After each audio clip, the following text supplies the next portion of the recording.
the Just smaller operators, hmm those folks that are buying, I'd say 30 to 100 units. hmm The smaller operators that are looking to acquire right now, what would be some of the best advice that you could give them? And I'm talking about people that have maybe been a part of an LP once and read a bunch of books and took courses by a couple guys, Yep.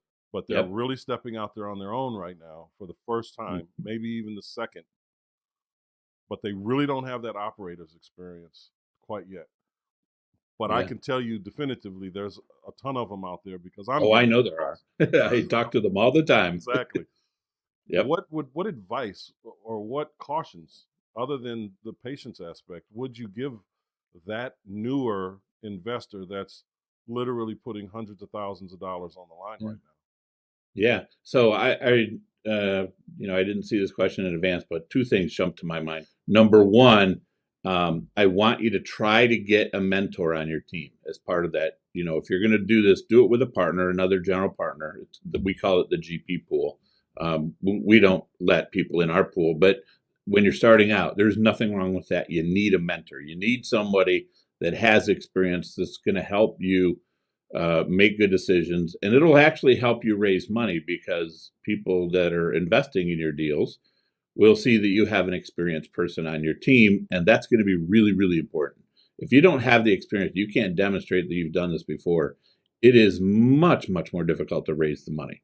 And then the second thing I want people to focus on is, and I see this one just baffles me. You've got to dive into the numbers and trust the numbers don't lie. Don't try to do high level analysis and see that through as your underwriting to close. You've got to nail down all the expenses. You can nail down just about every single number in your P&L in this business, with the exception of maintenance and repair, unit turn costs, and capital improvements, which we can estimate over the long run. But every other number you can figure out what it's going to be with some pretty good accuracy. And those numbers don't lie. Don't think that those numbers aren't telling you the truth. And so what happens is when you have that mentor, that experienced person in your GP pool, they know that. So they'll first of all stop you from doing the deal if you haven't done this level of homework, and two, make sure that your numbers make sense and that you stay out of trouble. So those are the two things that I want to see people do.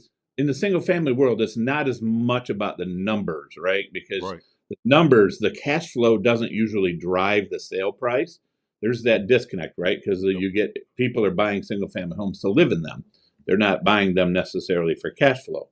Well, in our business, cash flow generally drives value. Mhm. That's the reason I like it. So if you haven't beat up those numbers, and people just some people out there are convinced that you don't need to dive into that detail, and they just don't feel like they need to do it, or they don't want to, or they don't really understand it, and it's kind of that space, you kind of this white cloud over your eyes that you don't understand it, so you don't really dive into it. But I want you to focus on the numbers, because when you do, it's going to be crystal clear that your example, that guy bought that property, that 44 unit, I think you said it was. It would have been crystal 48. clear that he shouldn't have bought that property. It would have been really obvious. 100% of the time. And Yeah, so you can't, and I say that to say you can't trust the numbers that are being handed to you. You've really got to dig in. You've really you, got to dig in. you do. And look, most brokers don't misrepresent anything. They tell you exactly what it is they're showing you. Yeah. They tell you, okay, I'm looking at the seller's trailing one T1 income, Hmm. and I've normalized the seller's expenses. And then I go from that I jump right over the in place numbers to year one pro forma.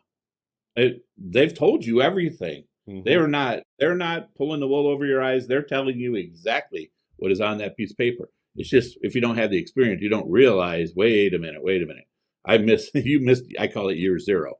Yeah. Year zero matters because that's what your lender's going to look at, and you got to be Right. able to pay your rent in year zero or pay your mortgage on year zero numbers, not year one after you've renovated half the place. I couldn't agree with you more on that. If you like the content that we've shared here, please be sure to subscribe to our channel and hit the bell. So thank you again, and have a wonderful day.